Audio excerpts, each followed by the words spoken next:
छल कपट के युग में सच बोलना एक क्रांतिकारी काम है। ये मैं ऐसा क्यों कह रहा हूँ? आज़म खान की यूनिवर्सिटी को लेकर जो दर्शकों को खबरें आई हैं वो वाकई में बहुत खुशी की बात है उन बच्चों के लिए जो उस यूनिवर्सिटी से तालीम हासिल करते हैं। और आपने देखा होगा कि जब मैं रिपोर्टिंग कर रहा था तो मेरे लहजे में वो सच, वो ज़िद, वो जुनून आपको दिखा होगा जो किसी भी तरीके से इस यूनिवर्सिटी को बचाया जाना चाहिए और बचना चाहिए। इसलिए आज जिस तरीके से ये खबरें आई हैं, जिस भी सूरत में आई हैं, जिस बैठक के दौरान ये फैसले किए गए होंगे, यकीन मानिए कि मैं बहुत खुश हूँ। और मेरे जैसा जितने भी छात्र होंगे, स्टूडेंट्स होंगे, जिन्हें किसी भी यूनिवर्सिटी से लगाव होगा, वो आज यही कह रहा होगा कि वाकई में योगी जी की प्रशासन ने जो ये फैसला सुनाया है काबिल तारीफ़ है।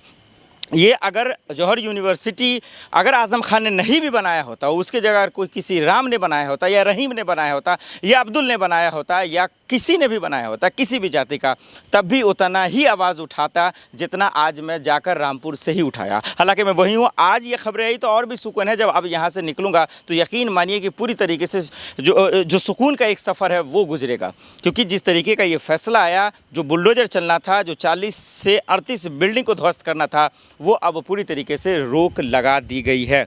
तो इसके लिए योगी जी का, उनके प्रशासन का, उनके डीएम का, उनके कमिश्नर साहब को सलाम करता हूं कि आपने बहुत बड़ा काम किया।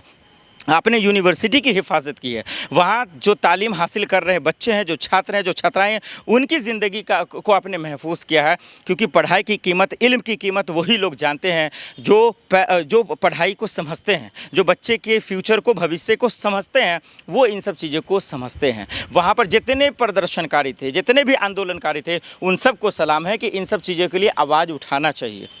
वो डटे रहे, वो लड़े, तमाम लोग आए, अलग अलग सुविधा, अलग अलग जो है योगदान देने वाले लोग आए और उन्होंने कहा कि ये फैसला गलत है। भले ही आप जो है जौहर यूनिवर्सिटी को गिराना चाहते हैं या फिर आज़म खान से छीनना चाहते हैं, आप छीन लीजिए, लेकिन गिराइए मत। आप उनको अपने अंडर में ले लीजिए ताकि बच्चे वहाँ तालीम हासिल करते रहें, वहाँ पढ़ाई करते रहें। ये बहुत बड़ी बात है। इसीलिए हमने कहा दर्शकों कि लोग आज होपलेस हो जा रहे हैं, लोग कमज़ोर हो जा रहे हैं। उन्हें लगता है कि नहीं, मुझे नहीं इंसाफ मिलेगा। लेकिन जब आपका ईमान ठीक हो, जब आपका ज़िद जुनून ठीक हो, अल्फाज ठीक रहेगा, शब्द ठीक रहेंगे, उसमें संविधान और लोकतंत्र की बात होगी, समाज के बीच में बोली जाने वाली भाषा होगी, तो आपको सुना जाएगा। लेकिन आप गाली गलौज करेंगे, आप आतंकवादी, देशद्रोही जैसे शब्दों का इस्तेमाल करेंगे तो आपकी हार होगी, आप नहीं जीत पाएंगे। और यही अभी आपको एक आंदोलन छात्रों का भी दिखा और अभी जौहर यूनिवर्सिटी को जो आंदोलन हुए उसमें भी आपको दिखा। और देखिए किस तरीके से जो है जीत हुई है। इसीलिए आपके गांव में हो, समाज में हो, जहां भी आप हो रहे हो, जो सरकार जिम्मेदारी लेती है अगर वो पूरा ना करे तो उसके खिलाफ आवाज़ उठाइए। जहां गलत हो रहा हो आवाज़ उठाइए, और यकीन मानिए जहां आवाज़ उठाएंगे, बोलेंगे, जहां भी हो वहां से आवाज़ उठाइए। लोग सोशल मीडिया पर लिख रहे थे, जो लोग वहाँ मौजूद थे वहाँ जाकर प्रोटेस्ट कर रहे थे, लोग वीडियो बनाकर डाल रहे थे, लोग जो है आर्टिकल लिख रहे थे। तो यकीन मानिए ये एक दबाव आया और देखिए यार ये फैसला आया और जौहर यूनिवर्सिटी पर रोक लगा दी गई। थोड़ा सा दर्शकों उसके बारे में बता दूं, आपको फेसबुक के और यूट्यूब और तमाम चीज़ों सोशल मीडिया के माध्यम से आप तक पहुंचाता रहा। वहां हमारी टीम गई। बहुत बेहतरीन यूनिवर्सिटी है, जितनी तारीफ़ करे उतना कम है। इतना लुक उसका इतना शानदार है। वहाँ के शिक्षक, वहाँ के प्रोफेसर से हमारी मुलाकात हुई, बहुत शानदार है। और वहाँ के जो लोग हैं, वहाँ के लोग भी बता रहे थे, ठीक जब जौहर यूनिवर्सिटी से जस्ट पीछे आप जाएंगे तो वहाँ पे तमाम जाति के लोग हैं, उन सब ने भी बताया कि भाई ये इनको बचना चाहिए। और इसकी कीमत उन लोगों ने बताया, अहमियत बताया। एक वीडियो में मैं आपको समझा नहीं सकता हूँ, और इसीलिए मैंने आपको बताया, शुरू में ही बताया कि छल कपट के युग में जो सच बोलते हैं, जो आंदोलन करते हैं, जो एक दूसरे को धोखा नहीं देते हैं, वो काम भी एक क्रांतिकारी है।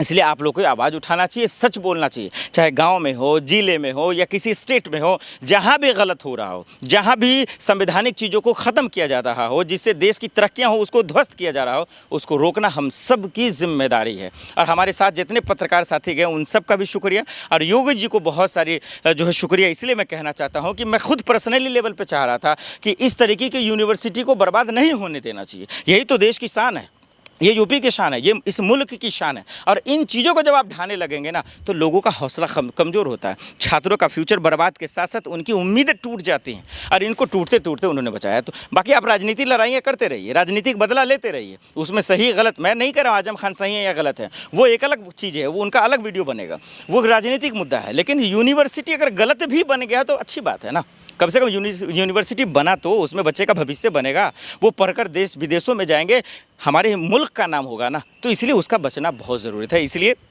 अब तो दिल्ली चला जाऊंगा, लेकिन जाते जाते मैं योगी जी को कहना चाहता हूं कि बहुत बहुत शुक्रिया आपका, बहुत बहुत धन्यवाद। इस फैसले के लिए लाखों सलाम है आपको कि आपने इस पर जो है रोकें लगा दी है। सियासत तौर पर अब इसका बदला लेने की कोशिश मत कीजिए, उस यूनिवर्सिटी को और खूबसूरत बनाइए, उसमें जो काम होना करवाइए, और बच्चे के तालीम के लिए, उसके एजुकेशन के लिए, उसके फ्यूचर के लिए जितना आगे उसमें काम किया जा सकता है आप लोग भी कीजिए। और जिन लोगों ने समर्थन दिया, वीडियो देखा और जिन लोगों ने शेयर किया, उन सबको जो है मेरी तरफ से, फॉरवर्ड न्यूज़ की तरफ से ढेर सारी शुभकामनाएं। और इस वीडियो को देखने के लिए बहुत बहुत धन्यवाद।